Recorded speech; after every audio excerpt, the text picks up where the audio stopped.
ગુજરાતનો આદિવાસી વિસ્તાર એટલે ગુજરાતનું સાંસ્કૃતિક આભૂષણ.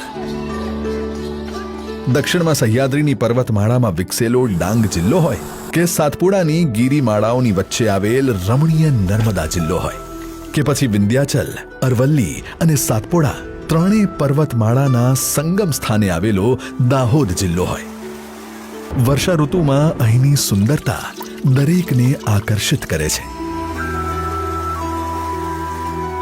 અહીં લીલીછમ ધરતીને મળવા આવતા આભમાંથી ઉતરેલા વાદળો અને વાદળોને ભેટતા ઉતુંગ પર્વતોનો અદ્ભુત નજારો ખરેખર મનભાવક છે.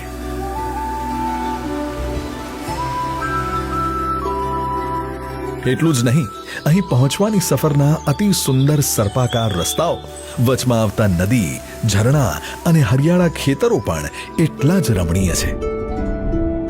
તો વળી ઝરમર વરસાદમાં ઘૂઘવતા ડાંગના ગીરા અને ગિરમાલ ધોધ, રાજપીપળા નજીક આવેલ બોરિદ્રા, નિનાઈ અને ઝરવાણી ધોધ તેમજ દાહોદનો જલધારા ધોધ તેની વાછટથી તન અને મન બંનેને તાજગીથી ભરી દે છે. ચોમાસામાં ગાઢ જંગલોમાં ગુજરાતની વિવિધ ઇકો ટુરિઝમ સાઇટમાં રહેવાનો અનુભવ જ આહલાદક છે.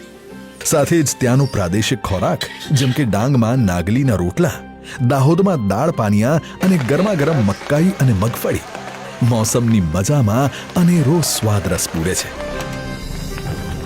તો અહીંની સ્થાનિક કળા અને સંસ્કૃતિ સૌ કોઈના હૃદયને હર્ષથી ભીંજવી દે છે. આ વર્ષા ઋતુ ગુજરાત આવો અને પ્રકૃતિના અદ્ભુત રંગોને માણો.